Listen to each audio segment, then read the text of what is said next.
Hola, bienvenidos a todos. En el video de hoy vamos a explicar la diferencia entre dos conceptos que confunden mucho a los estudiantes de español. Es la diferencia entre las preposiciones por y para.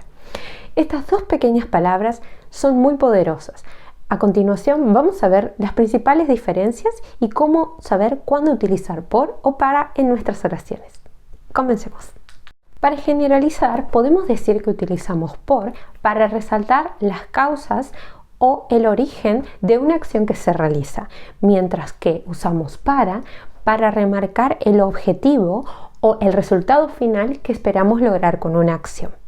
Algunas diferencias entre por y para bastante generales son que, por ejemplo, utilizamos por para referirnos a la acción de atravesar un lugar o de estar recorriendo un lugar. Por ejemplo, camino por el parque, mientras que utilizamos para cuando nos referimos a desplazarnos de un lugar hacia otro, es decir, hacia un destino específico. Por ejemplo, el vuelo parte para Barcelona.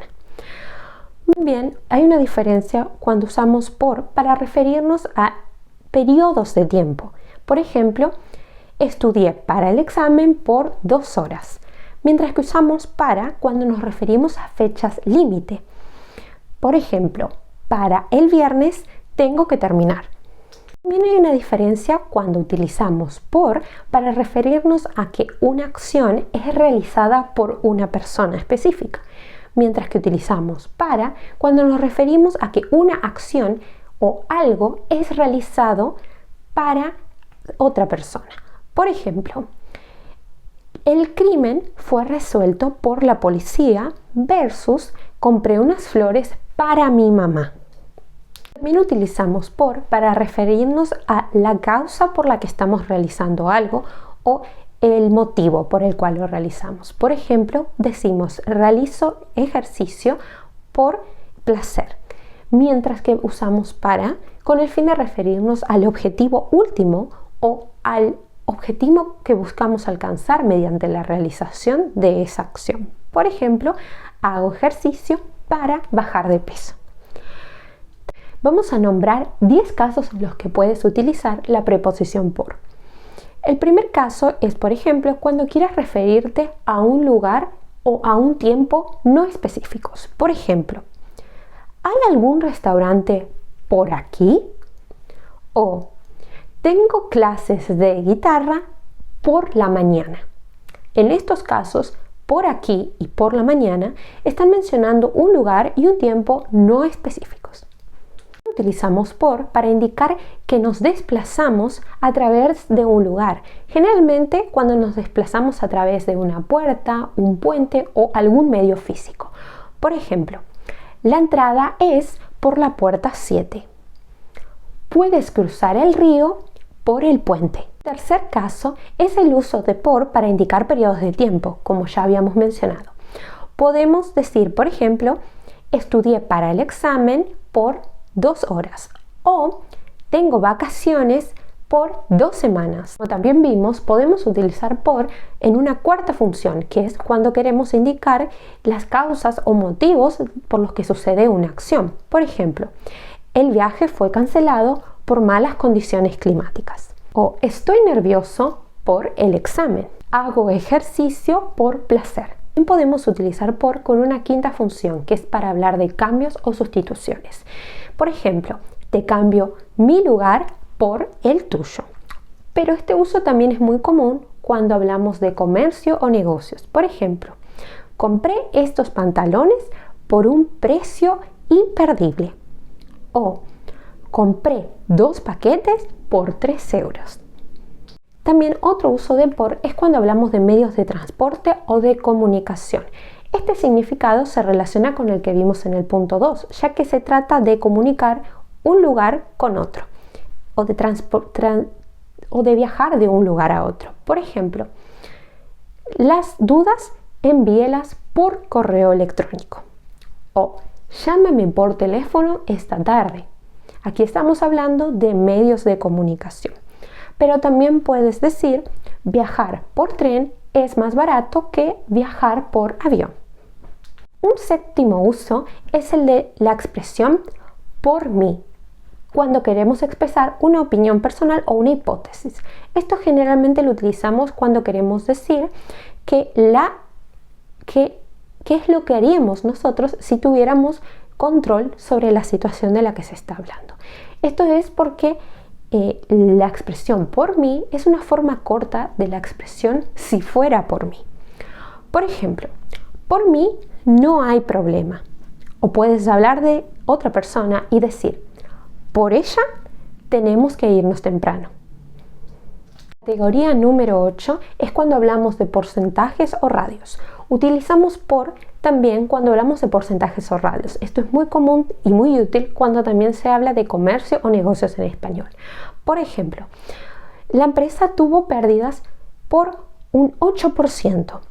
O también, por ejemplo, el auto va a 30 km por hora.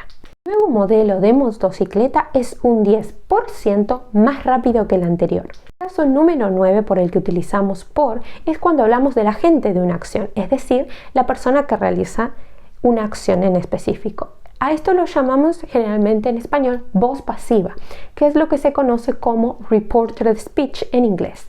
Por ejemplo, cuando decimos el caso fue resuelto por la policía o la ciudad es visitada por muchos turistas cada año. O el árbol fue demolido por la empresa constructora. Aquí ponemos foco en quién realizó la acción. Finalmente, el caso número 10 en el que utilizamos por es con varias expresiones idiomáticas. Las expresiones idiomáticas son frases hechas y por lo tanto muchas veces tienes que aprendértelas de memoria. Lo bueno es que se utilizan mucho en el día a día, por lo que puedes aprenderlas fácilmente utilizándolas. Algunas frases que utilizan por son, por ejemplo, por favor, por suerte, por si acaso, por cierto, por ahora, por fortuna, por poco. Por otro lado, la preposición para se utiliza con menor frecuencia en español que la preposición por. Por lo tanto, un truco para aprender estas preposiciones es quizás estudiar primero los usos de para, así luego, por descarte, puedes saber cuándo utilizar por. Así que vamos a ver 5 casos en los que debes utilizar la preposición para en español. Cuando hablas de un destino u objetivo en específico, tienes que usar la preposición para. Por ejemplo, vamos para casa ahora. O el vuelo parte para Madrid. En ambos casos es más importante el destino que el medio que utilizamos para llegar a él. También utilizamos para dar énfasis al objetivo o estadio final que se pretende alcanzar con una acción. Generalmente utilizamos para cuando el foco está puesto en un objetivo que queremos lograr con una acción y no tanto en el motivo o lo que causó que realizáramos esa acción en primer lugar. Vamos a ver una situación específica para entenderlo mejor. Por ejemplo, si yo digo voy a viajar por trabajo, significa que el motivo o lo que desencadenó mi viaje es el trabajo, ya sea porque tengo una reunión o porque tengo una conferencia, es decir, que primero existió esa situación y luego yo tuve que viajar. Pero diferente es si yo digo tengo que viajar para trabajar. Aquí lo que se puede interpretar es que yo tengo que viajar y con el resultado que espero alcanzar es encontrar un trabajo o trabajar cuando llegue allí. Entonces aquí se está poniendo énfasis en algo que se quiere lograr por medio de ese viaje, en un objetivo final. Por ejemplo, puedo decir, tengo que comprar ingredientes para cocinar pasta. O me tengo que levantar temprano para ir a nadar. Un tercer caso en el que utilizamos para es cuando hablamos de fechas límites. Por ejemplo, faltan 10 minutos para la película. O faltan 2 semanas para Navidad. O tenemos que entregar esta tarea para el jueves. Aquí hablamos de una fecha límite, que es más importante que el tiempo que dedicamos a realizar esa acción. También un cuarto caso en el que usamos para es cuando comparamos algo.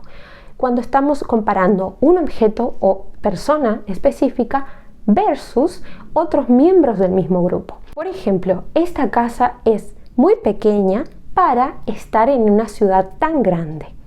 El perro tiene un ladrido muy grave para ser un perro tan pequeño.